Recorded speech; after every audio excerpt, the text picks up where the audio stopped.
Très tôt le 15 juin, les cyclistes ont rendez-vous à l'Abbé pour le coup d'envoi de la 4e édition du 1000 km du Grand Défi Pierre Lavoie. À la suite d'une boucle de 5,1 km sous l'œil admiratif des écoliers du coin, le peloton se séparera afin de débuter l'aventure en direction d'Alma. Les cyclistes entameront ensuite le tour du lac Saint-Jean.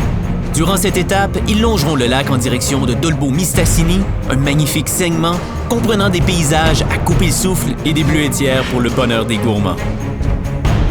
Le prochain segment, situé au nord du lac Saint-Jean, est recommandé pour les cyclistes ayant récemment entrepris un virage santé. Il est relativement facile et plat. Arrivée, Saint-Félicien. Le peloton prendra la direction de Chicoutimi à la tombée de la nuit. Les cyclistes expérimenteront la plus longue étape jamais réalisée aux 1000 km à ce jour. Le mot d'ordre est persévérance. Un incontournable année après année, la montée vers l'étape. Nos courageux participants auront à franchir en pleine nuit plus de 1200 mètres d'ascension. Le soleil se lèvera sur une nouvelle journée prometteuse. L'étape vers Québec se veut accessible malgré sa longueur de 112 km. Elle fera vivre aux cyclistes de belles descentes. Après la traversée du pont de Québec, les cyclistes longeront le fleuve Saint-Laurent avant de s'engouffrer dans les terres pour rejoindre Sainte-Marie. Pour cette étape, le peloton aura à surmonter les fameux vallons Beauceron, suivi d'une finale à Victoriaville qui permettra à tous de reprendre leur souffle.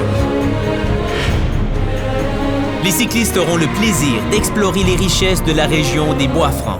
C'est le début d'une deuxième nuit à vélo. Arrivée, Richmond. Dernière étape de cette deuxième journée, direction Granby, sous les étoiles.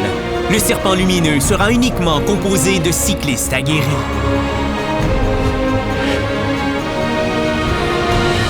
La dernière journée débutera par la montée du mont Shefford, pour ensuite contourner le parc de la Yamaska jusqu'à Saint-Hyacinthe. Avant l'arrivée à Boucherville, le peloton empruntera une magnifique route paisible le long de la rivière Richelieu. Après 3 jours d'efforts, les 1000 cyclistes seront accueillis par des milliers d'enfants sur l'esplanade du Stade olympique. C'est la fin d'une grande aventure.